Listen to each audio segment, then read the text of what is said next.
할렐루야. 우리 좌우 앞뒤에 계신 분들과 함께 인사 나누시겠습니다. 잘 오셨습니다. 네, 사랑합니다. 네, 은혜 많이 받읍시다. 네. 혹시 여러분 계획 짜는 거 좋아하시나요? 한번 표를 보여주시면요. 잘 보이실지 모르겠습니다. 제가 위에 보시면은 2022년 돼 있고 방콕 여행 그리고 콘서트 해가지고 이렇게 엄청난 준비물을 쭉 이 항공편과 준비물을 계획해서 하나 이렇게 체크해 놓은 그런 게 있습니다. 그리고 다음으로 한번 넘겨주시면요.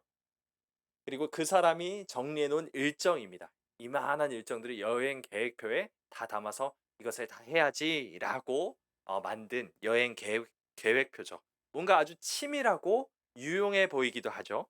여행도 여행이지만 인생에 대한 계획이 더 중요할 것입니다. 한번 표를 보여주시면요. 어, 잘 보이실지 모르겠습니다만 가운데는 행복이라고 써 있습니다. 그리고 그 행복을 위해서 건강과 일, 친구, 가족 이 네 가지를 잡아야 된다라고 생각하는 사람이 또 아주 구체적으로 여러 가지 습관에 대한 부분들을 하루하루 아주 깨알같이 정리한 것이 바로 이 표입니다. 이 계획표는 삼성 테스코 CEO 이승한 회장의 인생 계획표라고 합니다. 참 대단하죠. 그럼 여러분은 어떠십니까? 여러분은 인생에 대한 계획 하시나요? 하지만 여러분 여기서 우리가 기억해야 할 것이 있습니다. 여행이든 인생이든 간에 우리는 이것들에 대한 계획을 아무리 치밀하게 한다 할지라도 이 계획을 완벽히 이뤄낼 수 없다는 것입니다. 왜 그럴까요? 크게 두 가지 문제가 있습니다. 하나는 내부의 문제입니다. 무슨 문제요? 내부의 문제. 그리고 두 번째는 외부의 문제입니다. 그러니까 내부와 외부의 문제가 있다는 건데요. 먼저 내부의 문제를 살펴보면 계획을 완벽히 실행할 수 없는 원인이 바로 누구에게 있다?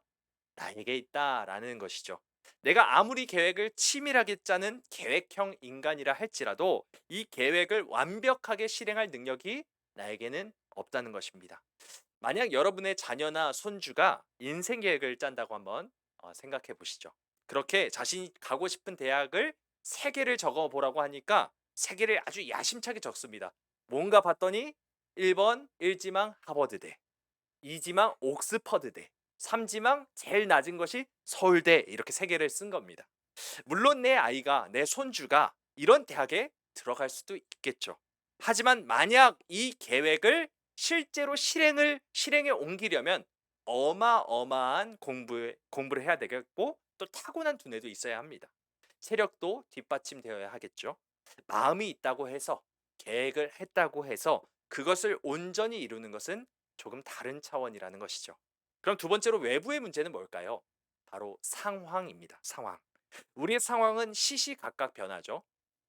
한번 만약에 우리가 3박 4일을 제주도 여행을 계획하고 구경해야 할 집, 뭐 맛집, 카페 이런 것들을 아주 깨알같이 다 적어봤습니다. 그런데 하필 이번 주가 장마인 거예요. 그리고 렌트 차량이 고장이 났습니다. 엎친 데 덮친 격으로 심한 열감기가 시작된 겁니다. 이처럼 상황이 변하면 나의 계획이 아무리 치밀한다 할지라도 수정될 수밖에 없는 것이죠. 이런 모든 문제가 일어나는 이유가 뭘까요? 그것은 바로 계획을 짜고 그 계획을 실행하는 주체가 바로 누구예요? 나 자신이기 때문이죠. 유한한 사람이기 때문이라는 것입니다. 여러분 오늘 설교 제목은 하나님의 계획입니다. 나의 계획, 옆 사람의 계획이 아니라 하나님의 계획은 과연 어떨까요? 하나님의 계획이 어떤지를 살펴보려면 하나님의 어떤 분이신지를 아는 것이 정말로 중요합니다. 첫 번째로 하나님은 어떤 분이신가? 바로 하나님은 우리와 완전히 다른 차원에 계신 분, 즉 영원하시고 전지전능하신 분이시라는 것입니다. 말씀 한마디로 온 우주를 창조하실 능력이 하나님께 있습니다. 이 자리에 계시는 그 누구도 영원히 사실 수 있거나 말 한마디로 사람을 죽이거나 살리는 그 권세는 없지요. 영원하시고 전지전능하신 하나님께서 무언가를 계획하신다면 그 계획 역시도 영원할 수밖에 없고 그 계획을 실행하실 하나님의 능력 역시 충분하다는 것입니다. 그래서 본문 9절 말씀은 이렇게 말씀합니다. 9절입니다. 그가 말씀하심에 이루어졌으며 명령하심에 경고히 있었도다. 아멘. 그가 말씀하심에 이루어졌으며 명령하심에 경고히 섰도다. 하나님은 모든 계획을 다 이루실 능력이 있으시기 때문에 하나님의 계획은 반드시 이루어지는 것이죠. 11절도 이렇게 말합니다. 우리 11절 말씀 같이 한번 읽어볼까요? 시작. 여호와의 여호와의 계획은 계획은 영원히 영원히 서고 서고 그의 그의 생각은 생각은 대대에 대대에 이르리로다. 이르리로다. 아멘. 또한 하나님의 계획은 어떻습니까? 영원합니다. 영원합니다. 잠깐 있다가 바뀌어 버리는 우리의 계획과는 달리 하나님은 영원하고 완벽한 계획을 세우시는 분이시라는 거죠. 그럼 둘째로 하나님은 어떤 분이실까요? 하나님은 거룩하고 선하시고 의로우신 분이십니다. 우리에게도 사실 거룩과 선함과 의로움은 있습니다. 하지만 완벽하진 않죠. 그에 비해 하나님은 거룩과 선과 의 그 자체이십니다. 하나님의 말씀이 곧 선이고 하나님의 말씀을 어기는 것이 곧 악이죠. 하나님이 곧 정의이시며 하나님을 떠나는 것이 정의롭지 않은 것입니다. 그렇다면 하나님의 계획 역시도 이러한 하나님의 성품에 영향을 받는 것이 당연한 것이겠죠. 그래서 이사야 32장은 이렇게 말씀합니다. 존귀한 자는 존귀한 일을 계획하나니 그는 항상 존귀한 일에 서리라. 하나님은 선하시고 의로우시고 거룩하신 분이시죠. 그렇기 때문에 하나님의 모든 계획도 항상 선하고 의롭고 거룩한 것이 당연한 것이죠. 마치 존귀한 자가 존귀한 일을 계획하는 것과 마찬가지입니다. 여러분, 이러한 사실을 믿으시나요? 믿으시나요? 정말로 그러시는가요? 정말 만약에 여러분들께서 하나님의 그 계획이, 하나님의 성품이 그 계획에 반영되는 것을 믿으신다면 참 감사한 일입니다. 그런데 과연 이 사실을 믿는다는 것이 우리의 삶 가운데 우리에게 어떤 의미가 있을까요? 오늘은 특별히 본문 말씀에 나타난 것처럼 하나님의 계획이 영원하고 또 선하고 의롭고 그 완전할 뿐만 아니라 이 모든 것을 하나님께서 모두 이루실 능력이 충분하시다는 것을 우리가 믿을 때 우리 삶에 어떤 일이 일어나는지 그것을 두 가지로 한번 살펴보고자 합니다. 첫 번째, 우리 함께 읽어보도록 하겠습니다. 첫 번째입니다. 시작. 두려워하지 두려워하지 않을 않을 수 수 있다. 있다. 네, 이사야 44장 8절 말씀입니다. 이사야 44장 8절입니다. 너희는 두려워하지 말며 겁내지 말라. 내가 예로부터 너희에게 듣게 하지 아니하였느냐? 알리지 아니하였느냐? 너희는 나의 증인이라. 나 외에 신이 있겠느냐? 과연 반석은 없나니 다른 신이 있음을 내가 알지 못하노라. 아멘. 하나님은 분명 우리에게 두려워하지 말고 겁내지 말라라고 말씀하십니다. 그리고 하나님은 반석은 없나니 다른 신이 있음을 알지 못한다라고 말씀하시죠. 하지만 많은 사람은 이 사실을 제대로 믿지 못하고 수많은 우상들을 만들어냅니다. 사람이 왜 우상을 만들고 그 우상 앞에서 절합니까? 왜 그럴까요? 두렵기 때문이죠. 겁이 나기 때문입니다. 내 힘만으로는 이 세상을 살기가 참으로 힘듭니다. 그러니까 미지의 존재, 신적인 존재에게 기대어서 도움을 받고자 하는 것이죠. 21세기인 오늘날에도 얼마나 많은 점집이 있는지 모릅니다. 아마 이런 현수막을 보신 적이 있으실 것 같아요. 갓 신내린 처녀보살. 이런 현수막 많이 보셨죠? 사람들이 운세, 사주 이런 것들을 보는 이유가 무엇이죠? 두렵기 때문입니다. 앞으로 나에게 닥칠 수도 있는 그 불행을 사전에 잠재울 수 있다면, 지금 나에게 닥친 재앙을 없앨 수만 있다면 점이라도 보고 복채라도 내서 부적이라도 사겠다는 것이죠. 과학 문명이 이렇게나 발달한 오늘날의 시대에도 여전히 수많은 사람들이 초자연적인 것들을 의지하는 것을 볼 때 그만큼 사람이란 존재가 어이가 없을 정도로 연약하고 불안정하다는 사실을 반증해내는 것이죠. 하지만 사실 현대판 부적은 따로 있습니다. 현대판 부적이 뭘까요? 한번 보여주시면 바로 이것입니다. 사람들이 그토록 돈에 목숨을 거는 이유도 바로 두려움 때문일 것입니다.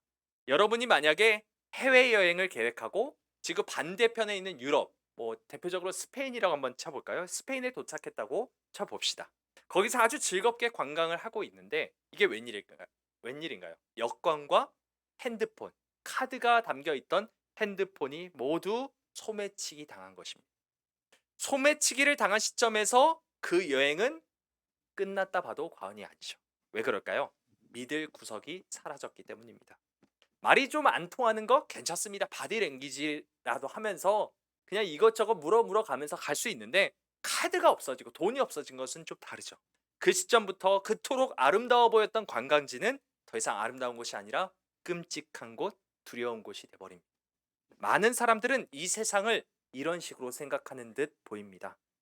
돈이 내 수중에 넉넉하게 있을 때는 여유만만해 하면서 이것저것을 즐기죠. 그렇지만 돈이 떨어질 때는 크게 두려워하고 불안해합니다. 이들에게 믿을 구석이 무엇이기 때문이죠? 바로 돈이기 때문입니다. 이게 없으면 살 수가 없는 것이죠. 그런데 참으로 안타깝고 슬픈 것은 예수님 믿는다고 말하는 사람들도 돈의 노예가 참 많이 되어 있다는 것입니다. 주 없이 살 수 없네가 아니라 돈 없이 살 수 없네 하며 살아가는 그런 명목상 그리스도인들이 얼마나 많은지 모릅니다. 하나님과 세상을 겸하여 섬기고 있는 사람들이 얼마나 많은지 몰라요. 우리는 어떨까요?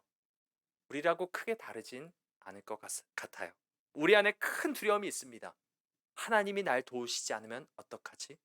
아니, 혹시 하나님이 안 계시면 어떡하지? 우리 내면에는, 이 깊은 내면에 이런 원초적인 의심이 있다는 것이죠. 여러분, 이스라엘 백성들이 광야 생활을 하게 하신 이유, 이것이 무엇인가요? 광야에 뭐가 있나요? 물도 없죠. 양식도 없죠. 아무것도 없습니다. 오직 하나님 한 분만이 공급자이며 오직 하나님 한 분만이 피난처이심을 깨닫게 하시는 곳, 그곳이 바로 광야입니다. 하나님은 그 광야에서 이스라엘 백성들을 위해 날마다 만나를 주셨습니다. 그러면서 만나는 그 당일에 먹을 것만 거두라라고 명하셨죠. 왜 그럴까요?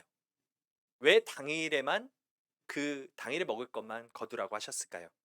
하루하루 하나님께서 공급하시는 것을 이 백성들이 날마다 체험함으로 이스라엘을 향한 선하고 의롭고 거룩한 계획을 가지고 계신 그 하나님, 그리고 그 계획을 이루시고 성취하시는 하나님에 대해서 더 깊은 신뢰를 하길 원하시는 마음에서였기 때문입니다. 하지만 이스라엘 백성들 중 몇몇은 그 말씀을 제대로 듣지 않았죠. 그리고 이틀치도 모으고 사흘치도 모았습니다. 하지만 그 다음날 그렇게 모은 만나는 다 썩어 없어지고 말았죠. 이 세상은 우리에게 마치 광야와도 같습니다. 우리는 우리의 본향인 영적 가나안 땅으로 가는 길 위에 있습니다. 이스라엘 백성들이 애굽의 문화에 영향을 받은 것처럼 우리는 세상의 문화에 끊임없이 영향을 받고 있죠. 세상은 우리더러 계속해서 부유해져라 라고 말합니다. 높아져라 라고 말합니다. 더 많은 돈, 더 많은 힘이 있어야 된다라고 말하죠. 그러다 보니 이 세상의 메시지 때문에 불안해집니다. 두렵습니다. 이 척박한 광야를 이 빈손으로 지나가기에는 너무나도 막막해 보이기 때문입니다. 그러니 눈에 보이지 않는 하나님이 아닌 눈에 보이지 않는 그 하나님보다는 눈에 보이는 확실한 것, 돈을 취하고자 하는 욕망에 휩싸일 때가 있다는 것이죠. 하지만 성경은 이렇게 말씀합니다. 다시 한번 이사야 44장 8절 말씀 우리가 함께 읽어보도록 하겠습니다. 시작. 너희는 두려워하지 말며 겁내지 말라. 내가 예로부터 너희에게 듣게 하지 아니하였느냐, 알리지 아니하였느냐. 너희는 나의 증인이라. 나 외에 신이 있겠느냐. 과연 반석은 없나니 다른 신이 있음을 내가 알지 못하노라. 아멘. 다른 신은 없습니다. 다른 반석은 없습니다. 오직 하나님만이 내가 의지할 유일한 반석이시죠. 여러분, 우리 모두 내 안에 숨겨져 있는 그 두려움을 직시하길 원합니다.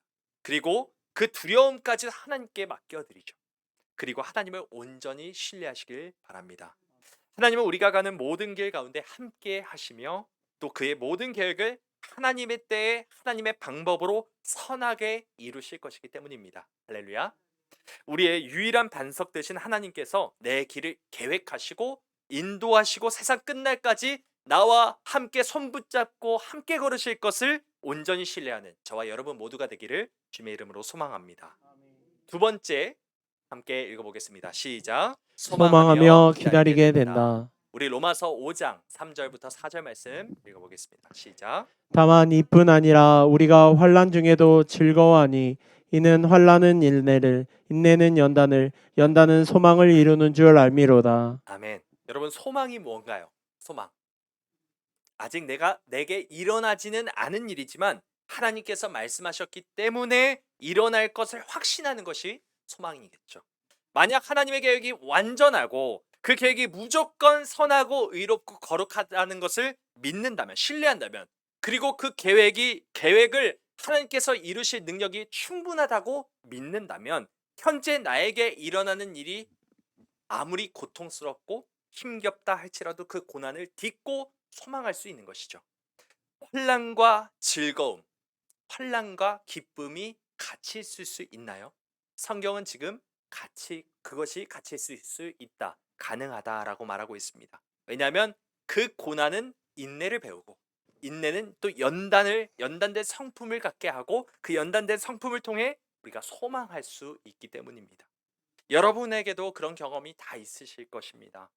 아, 이제 다 끝났구나, 이제 소망 따위는 없구나 생각할 정도로 막막한 경험들을 하시죠. 예수 믿는 사람도 실패를 경험할 수 있습니다.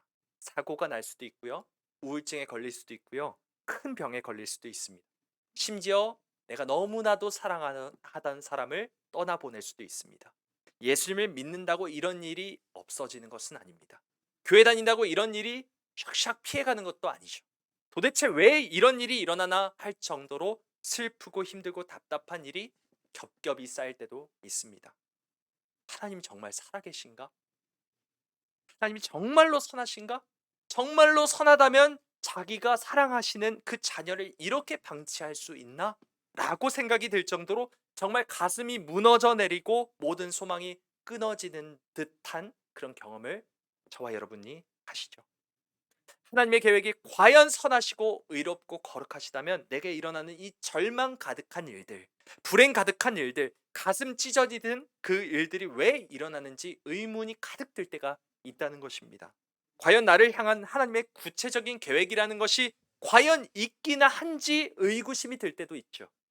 만약 우리 안에 하나님에 대한 확실한 그 경험과 지식이 없다면, 그리고 하나님을 향한 온전한 신뢰가 없다면, 우리는 그대로 그 상황 가운데 절망한 채 하나님을 욕하고 죽을지도 모르겠습니다. 마치 재앙을 만난 욥의 아내가 욥에게, 그 남편에게 하나님을 욕하고 죽으라 했던 것처럼 말이죠. 하지만 여러분 기억하십시오. 하나님은 절대로 이유 없는 고난을 주시지 않습니다. 고린도전서 10장 13절 말씀을 함께 읽어볼까요? 고린도전서 10장 13절 말씀입니다. 혹시 없나요? 네, 제가 읽어드리겠습니다. 사람이 감당할 시험 밖에는 너희가 당한 것이 없나니 오직 하나님은 미쁘사 너희가 감당하지 못할 시험 당함을 허락하지 아니하시고 시험 당할 즈음에 또한 피할 길을 내사 너희로 능히 감당하게 하시느니라. 아멘. 하나님의 계획을 다 알 수는 없지만, 그 계획을 다 이해할 수는 없지만 하나님은 나에게 시험을 감당하게 하십니다. 그리고 그 시험은 내가 감당할 수 있을 만한 것이죠. 만약에 내가 감당하지 못할 것 같다라고 그렇게 생각이 드신다면 하나님은 애초에 나에게 그것을 감당하게 하지 않으신다는 말씀입니다. 여러분 믿으시나요? 아멘입니다. 그리고 지금 당장은 전혀 보이지 않지만 하나님은 하나님의 때에 나를 향한 피할 길을 내시는 분이십니다. 로마서 8장 28절은 이렇게 말씀합니다. 우리가 알거니와 하나님을 사랑하는 자 곧 그의 뜻대로 부르심을 입은 자들에게는 모든 것이 합력하여 선을 이루느니라. 아멘. 하나님의 뜻대로 부르심을 입은 자들, 즉 그리스도인에게는 그 삶 속에서 일어나는 모든 사건이 합력하여 선을 이룹니다. 심지어 그 사건들이 내가 보기에는 정말로 도저히 좋은 것이다, 선한 것이다 말할 수 없는 것들이라 할지라도 하나님은 그것들을 모아서 나를 빚어가시고 나를 성숙하게 하시고 나를 하나님의 자녀다운 자격을 갖추게 하시는 그런 최선의 기회로 삼으신다는 것이죠. 그러니까 현재 내 상황만 봤을 때 감사하기 힘들어 보인다 할지라도 두려워하지 마십시오. 하나님의 계획을 신뢰하십시오. 하나님께서는 언젠가 반드시 하나님의 때에 하나님의 놀라운 방법으로 우리를 놀라게 하실 것이기 때문입니다. 우리 시편 118편 말씀 함께 읽어보겠습니다. 시편 118편 말씀입니다. 건축자가 버린 돌이 집 모퉁이의 머릿돌이 되었나니 이는 여호와께서 행하신 것이요 우리 눈에 기이한 바로다. 아멘. 하나님의 행하시는 일은 우리 눈에는 어떻습니까? 기이합니다. 믿기 어렵습니다. 놀라운 것입니다. 그 중에서도 가장 놀라운 사건이 있습니다. 뭐죠? 십자가 사건입니다. 예수님은 마치 건축하는 사람이 버린 돌처럼 하나님께 버려졌습니다. 십자가 위에서 예수님은 이렇게 부르짖으셨죠. 엘리 엘리 라마 사박다니. 번역하면 무엇이죠? 나의 하나님 왜 나를 버리셨나이까? 하나님은 예수님을 버리셨습니다. 예수님은 어떻습니까? 버림을 당하셨죠. 그렇게 십자가 상에서 죽임을 당하셨건만 거기서 기이한 일이 일어납니다. 믿을 수 없는 사건이 일어나죠. 3일 만에 예수님께서 죽은 자들 가운데서 다시 일으키심을 받으신 것이죠. 분명 건축자에게 버림을 받은 돌이었지만 그 돌이 그 집에서는 결코 없어서는 안 되는 아주 중요한 돌, 머릿돌이 되어 있었던 것입니다. 그러므로 건축자는 그 돌을 애초부터 버린 적이 없는 것과 마찬가지죠. 아니 오히려 하나님은 예수님을 모든 이름 위에 뛰어난 이름으로 높이시고 세계 모든 만물을 다스릴 권세를 예수님께 주십니다. 이것이 우리의 눈에는 기이합니다. 이해가 되지 않습니다. 이상하고 기묘합니다. 하지만 하나님은 이처럼 기이한 방식을 그 일을 계획하시고 실행하시는 분이십니다. 십자가라는 가장 흉악하고 끔찍한 사형틀이 가장 거룩한 표징이 되게 하시죠. 죽음을 통해 죽음을 이기게 하십니다. 혼란 가운데 즐거워하는 법을 배우게 하십니다. 이것이 바로 하나님의 계획이고 하나님이 일하시는 방식이라는 것입니다. 이것을 깨달은 사람은 두려워하지 않을 수 있고 소망할 수 있는 것이죠. 지금 당장 내 눈앞에 소망의 근거가 될 만한 것이 전혀 보이지 않는다 할지라도 참고 기다릴 수 있게 됩니다. 왜냐하면 하나님은 원래 그런 식으로 일하시는 분임을 내가 알고 믿고 신뢰하기 때문이죠. 베드로전서 4장 말씀은 이렇게 말씀합니다. 우리 함께 한번 읽어볼까요? 시작. 사랑하는 자들아 너희를 연단하려고 오는 불시험을 이상한 일 당하는 것 같이 이상히 여기지 말고 오히려 너희가 그리스도의 고난에 참여하는 것으로 즐거워하라. 이는 그의 영광을 나타내실 때에 너희로 즐거워하고 기뻐하게 하려 함이라. 아멘. 하나님이 나에게 불시험, 불같은 시험을 주시는 이유는 내가 그리스도의 고난에 참여하게 하시기 위함이라고 지금 말씀합니다. 그리고 그리스도께서 다시 오시는 그날 나로 하여금 즐거워하고 기뻐하게 하시기 위하여 불시험을 주신다는 것이죠. 허락하신다는 것이죠. 하나님은 결국 정말로 내가 기뻐하고 즐거워하기를 바라시기 때문에 원하시기 때문에 우리에게 고난도 허락하신다는 것입니다. 여러분, 그러니 버팁시다. 그러니 소망합시다. 보이지 않습니다. 하지만 그럼에도 불구하고 기다립시다. 언젠간 반드시 하나님께서 그분의 모든 계획을 선하신 뜻 가운데 이루실 것이기 때문입니다. 아멘. 기도하시겠습니다. 하나님 아버지, 우리는 참 연약하여 내 눈앞에